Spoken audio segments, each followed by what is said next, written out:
Hi folks, I hope you all are doing great. So today we're going to start our topic from section A part 2 called ratio analysis. It's a financial statement analysis. Ratio analysis is a part of financial statement analysis. Okay, तो हम करने क्या वाले हैं basically एक second okay, तो हम एक टॉपिक है पार्ट टू सॉरी, ठीक है, फाइनेंशियल स्टेटमेंट एनालिसिस हम वो स्टार्ट करने जा रहे हैं. अब फाइनेंशियल स्टेटमेंट अगर मैं बोलता हूँ, okay, there are three words financial statement analysis.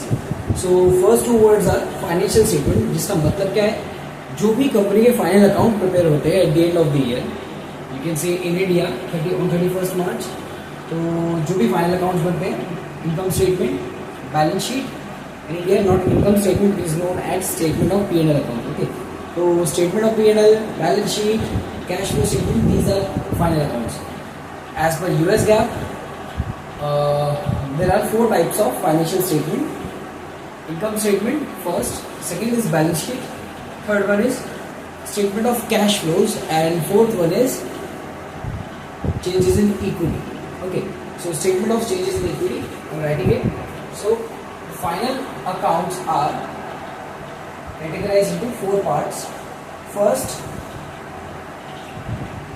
is your income statement, second is your balance sheet, and third one is cash flow statement, last one is changes in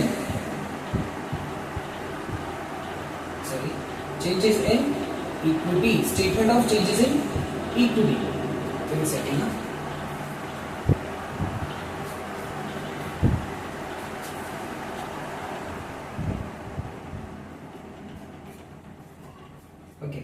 तो ये चार financial statement है. अब इसको analyse करने के लिए क्या करते हैं कंपनीज, इसको एनालाइज करने के लिए सॉरी, जो इन्वेस्टर्स है, you can say stock holders और पोटेंशियल स्टॉक होल्डर्स और क्रेडिटर्स, बेसिकली लेंडर्स, तो ये सारे जने क्या करते हैं, कंपनी के जो भी फाइनेंशियल स्टेटमेंट है उनको एनालाइज करते हैं. ठीक है, ये चैप्टर उसी बारे में है. ठीक है, ये सेक्शन उसी बारे में है कि फाइनेंशियल स्टेटमेंट को एनालाइज करना. जब भी एनालिसिस करते हैं तो एनालिसिस करने के लिए हमारे पास अलग अलग टूल्स होते हैं. टूल्स मींस आप ये कह सकते हो कि मेथड्स है हमारे पास एनालाइज करने के लिए. जैसे मैं सबसे पहला अगर मेथड बोलूं तो आप कॉमन साइज स्टेटमेंट बनाते हो. ठीक है, कॉमन साइज स्टेटमेंट जो है दो तरीके से प्रिपेयर होती है, एक है वर्टिकली और एक है हॉरिजॉन्टल वे में. मतलब जहां पर आपको फाइनेंशियल स्टेटमेंट को कंपेयर करना है एक ही साल के ईयर को लेकर के, सॉरी एक ही साल की इंफॉर्मेशन को लेकर के. जब आप सारे डेटा को कंपेयर करो उस सेम ईयर के अंदर, तो वो सारा का सारा है क्या, वर्टिकल एनालिसिस. लेकिन अगर आप एनालिसिस कर रहे हो करंट ईयर का विद द प्रीवियस ईयर और किसी और डिफरेंट ईयर से, तो वो हॉरिजॉन्टल एनालिसिस कहा जाता है.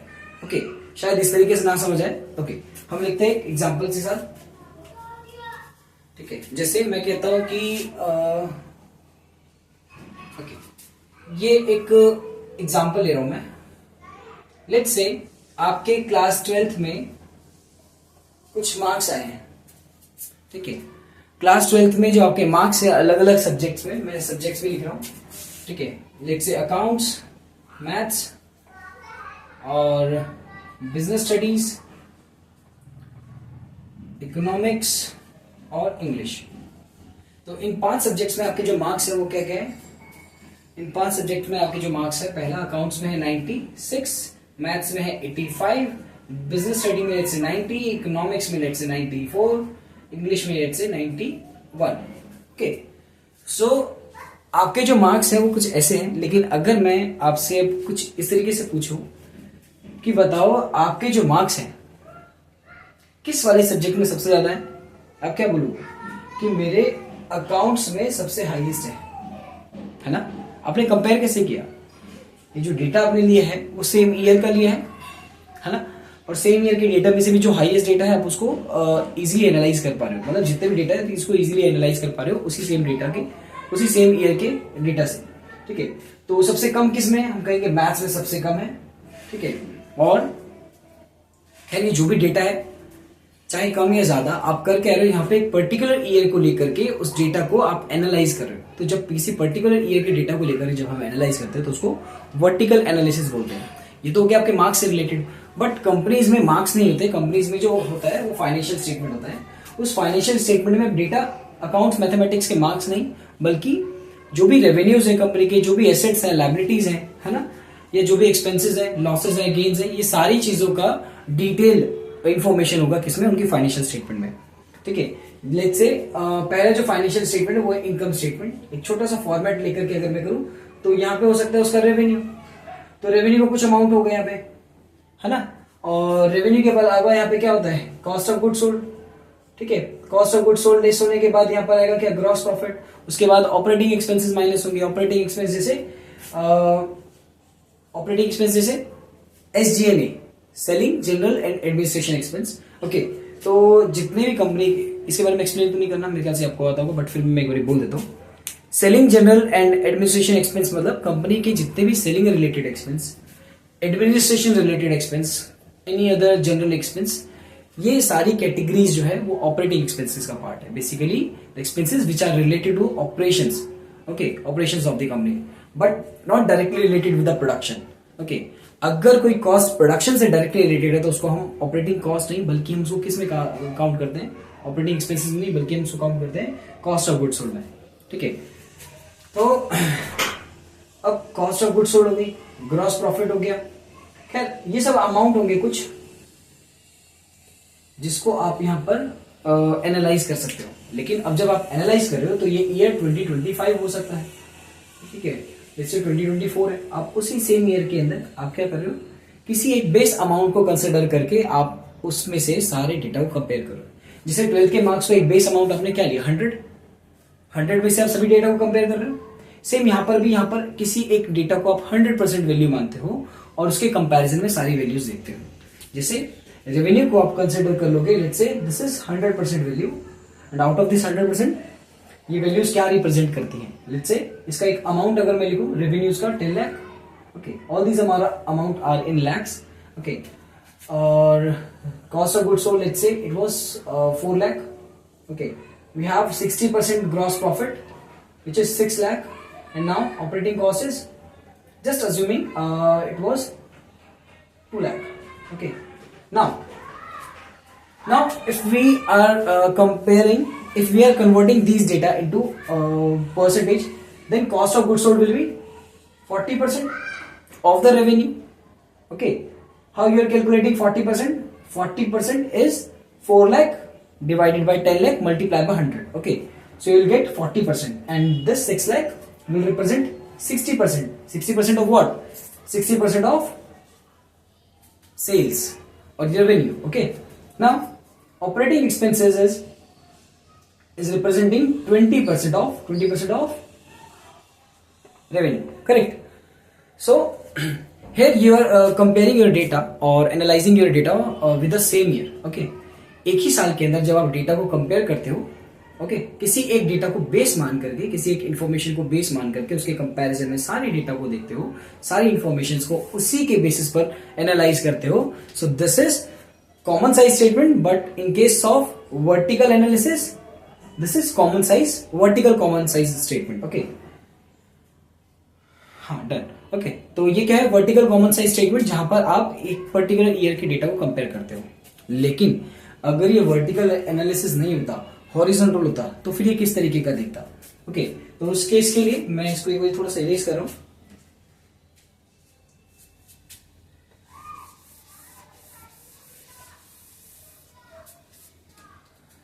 ये तो था क्या, vertical common size statement. Okay, अभी जो हम पढ़ रहे हो क्या है, horizontal common size statement. Okay, now in case of horizontal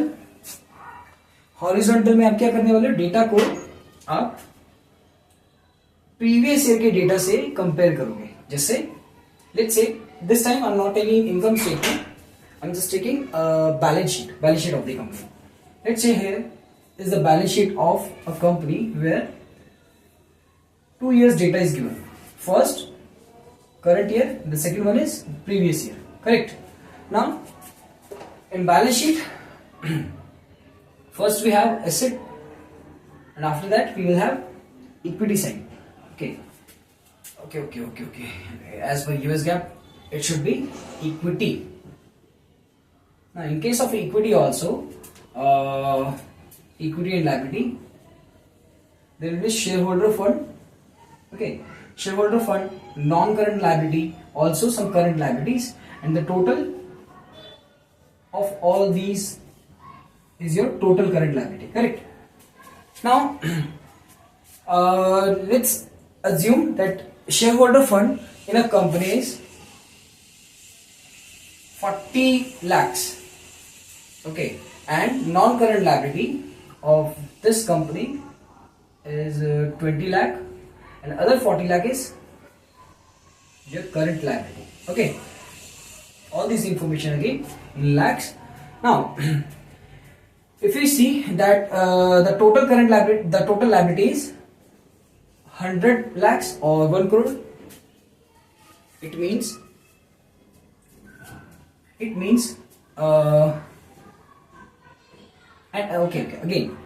for the previous year, okay, I'm just interchanging it. This is previous year and this is current year. Okay, by writing previous year here and current year here, the comparison will become easier. Okay, so current year information is, it is 6 lakh. Now non-current liability reduces, let's say it become 15 lakh, and now current liability increased, and it increased by let's say 20 lakhs. So it will become not 20. Okay, I'm writing it as 30 lakhs. So it becomes 70 lakh. Okay, now if you see here, we have an increase in shareholder fund. Okay, so this 60 lakh is representing, if we assume this year as 100% balance, so now in case of current year, we have a balance, we have one more column, current year in percentage. Now 40 lakh and this is 60 lakh. Now 60 lakh from 40 lakh increased by 20, which will become, I think, 150%. Okay, so this is representing 150%. Okay, and out of this it is representing minus 25%, if I'm not wrong. Okay, again this 30 lakh, increase in 30 lakh is representing 75%. Okay, now 175% of what? This 100% value, and this is 100. Since this is 100%, it is representing 75% of the previous value. Okay, so this percentage is representing the data of previous year. Okay, so 150%, current year data is 150% of shareholder. Okay, now non-current liability is 75% of previous year, and current liability is 175% of previous year. Okay. So this is vertical common size statement and horizontal common size statement. In both of these, financial statement is common, but the thing is comparison is done in different ways. Okay, so in case of vertical common size statement, हम क्या करते हैं, वहां पर common size statement के अंदर comparison जब भी वर्टिकल तरीके से होता है तो वहां पे हम सेम ईयर के डेटा को कंपेयर करते हैं, लेकिन हॉरिजॉन्टल में हम डिफरेंट ईयर के डेटा को कंपेयर कर सकते हैं। जैसे प्रीवियस ईयर के डेटा को करंट ईयर के साथ, करंट ईयर के डेटा को प्रीवियस ईयर के साथ, या फिर उससे पहले साल के साथ, या फिर उससे भी पहले वाले साल के साथ। Okay okay, so this is vertical and horizontal common size statement. Now moving to the next topic.